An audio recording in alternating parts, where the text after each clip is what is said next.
गधडी काय, नालायक, हरामजादी. थांब थांब, तुला शिकवीन चांगला धडा, तुझ्या पापाचा भरलाय घडा. मोठा समजतो स्वतःला मास्तर, गटरात घाल तुझं शास्त्र. तुझं मसनात गेलं ज्ञान, तुझ्या तोंडात घाली शान. तुझा क, तुझा ख, तुझा ग, तुझा घ, मारी पाहिजे घेतोस इडा. तुला शिकवीन चांगलाच धडा, तुझा उतरीन समदा माज. तेव्हा येशील गुंडाळून लाज, माझी चाटत येशील बुट. तर मी म्हणन काय आज इकडं कुठं, मग उडवून हात सांगीन धरायला वाटचल बाहेर मुकाट. उग वळवळ करतय किडा, तुला शिकवीन चांगलाच धडा. तुला दाखवतेच बघ चोरा, तू बघशीलच माझा तोरा. ओ आहा, आओ आहा, हाऊ स्वीट लवली चार्मिट ब्युटी हाय.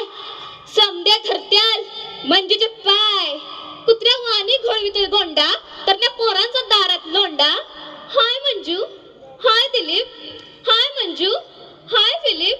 मंजू बेन केम छो, how do you do, come come go Hanging Garden, I beg your pardon.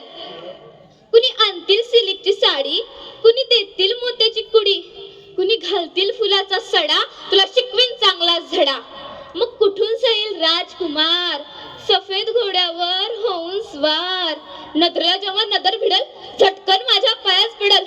म्हणाल राणी तुझ्यावर झालो फिदा, क्या खूबसूरत कैसी अदा. माग माग काय हवं ते माग, प्यारी माझ्यावर धरू नकोस राग. मी मात्र गावठीच बोली, मनाची गाठ हळूच खोली. गालावर चढल लाजेची लाली, नंतर जाईल अलगत खाली.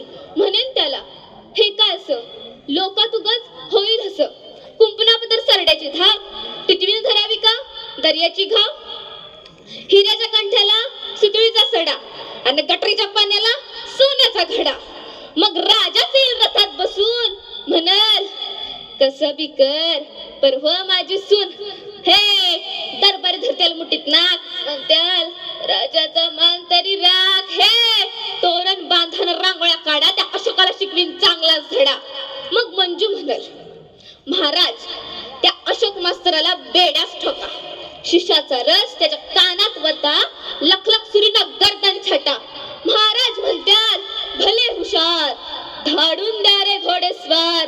हा हा हा हा हा, जर राजे शिपाई धरत्याल तुला, म्हणशील म्हणजे सोडीव मला. धरशील पाय आणि लोळशील कसा, रडत राहशील ढसा ढसा. तुझा ए, तुझा ओ, तुझा न, तुझा न, तुझ्याशा वस्कन अंगावर येणं. भोग आता तुझ्या कर्माची फळ, तुझी चुरचुर जिभेला कायमचे टाळ. महाराज म्हणत्याल ह्याची गर्दन तोडा. मी म्हणन जाऊ द्या गरीबाला सोडा. तू म्हणशील मंजू देवी तुला आलो मी शरण. मी म्हणन शरण आल्यावर देऊ नये मरण.